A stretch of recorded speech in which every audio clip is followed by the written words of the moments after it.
I'm really excited to show you guys this one. It may not be quite as impressive as that 2-pickup 58 Les Paul Custom I had a few weeks ago. You can click on that video here. But to me, this is every bit as special and a great playing guitar from 1974. It's a Gibson Les Paul Custom in the factory original white color.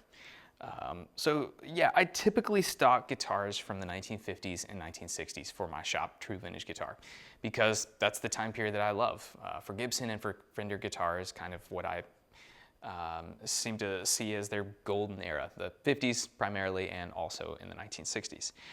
But for Gibson in the 1970s, a lot of people will lump all of those together. Well, it's a 70s Les Paul Custom without realizing the big transitional year for Gibson, which is 1975. The biggest thing happening being that the Nashville factory opened in 1975. And so production of basically all of the Les Pauls, most of the Les Pauls you see in the 1970s, moved to Nashville in 1975 from Kalamazoo. Kalamazoo, Michigan is where the kind of main old Gibson factory that you think of, 1916 to 1984, I think is when the doors actually closed. But most of the production for kind of the vast majority of the guitars moved away down to Nashville in the mid to late 1970s.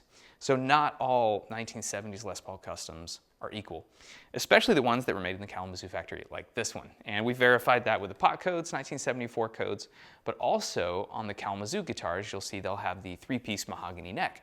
So this is the mahogany neck. Those Nashville guitars are gonna have the maple necks, which admittedly is likely a stronger wood for a neck joint.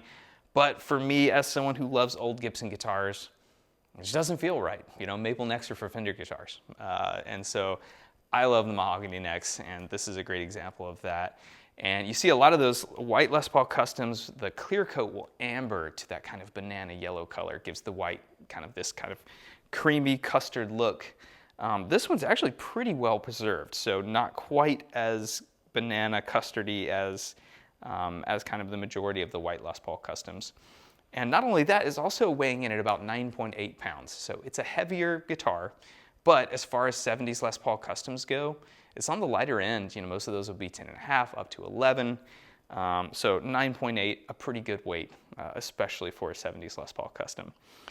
Exceptional example, also has the hang tag here. So Riggs, if you'll shoot that hang tag, yeah, just a clean low miles guitar. Took me 3 years to close from the previous owner who's had it for the past couple of decades. It still has the factory original fretless Wonder style frets, and those kind of came out in the 1950s, made for professional players. Kind of Gibson thought they would be maybe faster, and if you're a pro player, then you know your fret size is not going to matter as much. Maybe you're not going to press down quite so hard, and so you're not having to worry about intonation issues on, you know, bigger frets. Today, most people prefer those bigger frets. But the reason for that, I find, is that most of the fretless Wonder frets that you see are already worn out. They just don't stand up to a lot of player wear.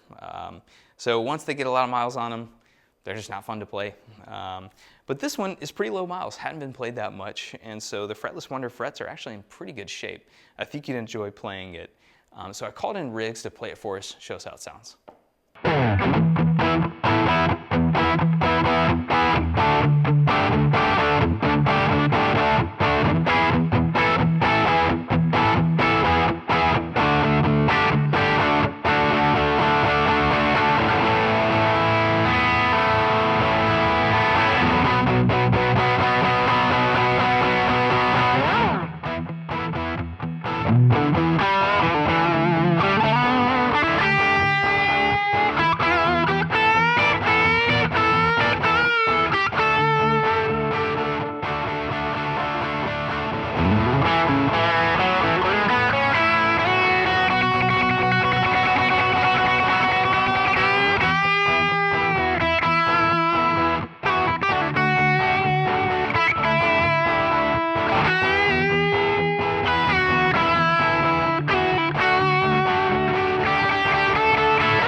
So that's the clean 1974 Gibson Les Paul Custom, factory original white finish, nicely preserved, a great collectible example, also a great player.